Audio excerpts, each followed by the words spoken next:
Welcome to Deliciously with Ara. Today we're gonna make the perfect 불닭 볶음면 with no other than the Kim's Ramyun. You know how it's been a worldwide craze with the Spicy Noodle challenge because 불닭 볶음면, this one, is actually one of the spiciest ramen right now available in Korean market, and it has a lot of variants, but today we're gonna use the most classic, the most popular one, the black version. You can actually use the different kinds as well depending on what your preference is. So easy to make with Kim's Ramen. All you just have to do is open the packet and then put all your noodles here in the pot. Now in the packet, there's two seasonings. We're not gonna add this now, mamaya pa talaga siya. So for my version of the perfect topping to go with this spicy noodle or the 불닭 볶음면 is actually the Vienna sausage. It's really good with this.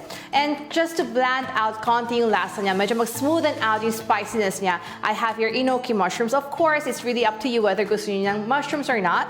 But if you do, then you can add. So simple, all you just have to do is put your pot, press the machine, and start. And hintay na natin talaga siya maluto.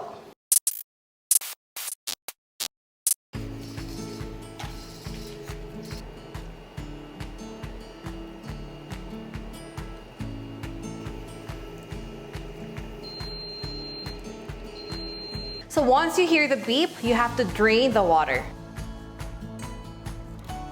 So you have to drain it hanggang you don't really see a lot of the water, kundi parang konti lang sa baba lang. Now we're gonna add in our sauce, but before we add in our sauce, I want my cheese to be super melted with it. So I got here 2 extra cheese to add into my 불닭 볶음면. Para yung heat ng ating ramyun, siya na yung mag-melt ng ating cheese. Of course, the more cheese, the merrier, right? And now we're gonna add in first our sauce, the red one. And then yung isa pa, the flakes. And then haluin natin siya ng haluin hanggang mag-melt yung ating cheese and our sauce together. So as your cheese and your sauce has perfectly coated all the noodles, I'm gonna just like top a little bit with my leeks para lang magka-color ng konti. Totally optional. Para maganda tingnan.